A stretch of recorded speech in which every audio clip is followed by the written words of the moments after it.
Serial killer Levi Bellfield has confessed to the Russell murders, according to the legal team working for Michael Stone, who has spent nearly 2 decades in jail for the killings.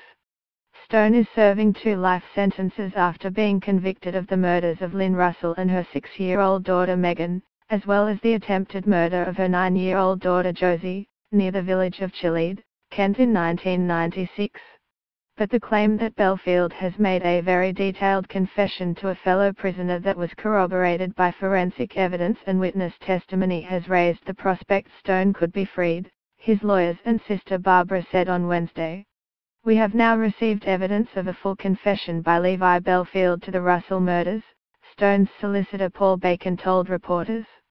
In the confession, Bellfield describes how he came across Lynn Russell and her 2 children, how he attacked them with a hammer, and his motivation for the killing. The confession is detailed and has a number of facts which are not in the public domain. Stone's legal team said it had been made over the course of a few weeks and included diagrams of where the murder took place and where the bodies were in situ, as well as contemporaneous notes. Besides that, they said, a witness had come forward to say she saw Bellfield near the scene of the crime at about the time it was committed. The woman gave her evidence to the police soon after the murders, but nothing came of it, Bacon said. The lawyers acting for Stone also claimed to have forensic evidence that corroborated the claimed confession, though they declined to say what it was for fear of prejudicing any future proceedings. "The new evidence has been handed to the Criminal Cases Review Commission," said Stone's barrister Mark MacDonald, as the legal team called for it to be tested by the Court of Appeal. Barbara Stone said the new evidence was the biggest hope that my brothers had for a long time. She told reporters, "I understand there's going to be some interest in the fact that it's a confession of sorts, given that my brother was convicted by a confession. But the confession that convicted my brother, all that information was in the public domain.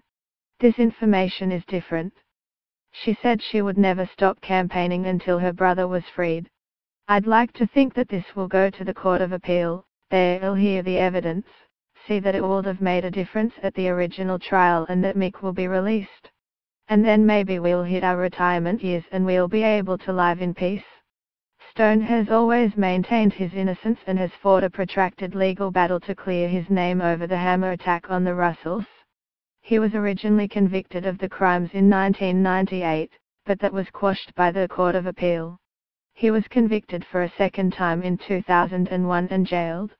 On Wednesday, Stone's solicitor stressed that, in contrast to Bellfield's alleged confession, the only evidence against his client was a confession said to have been heard by a notorious criminal, Damien Daly, who had since admitted to lying to the jury during his evidence and was subsequently jailed for murder himself.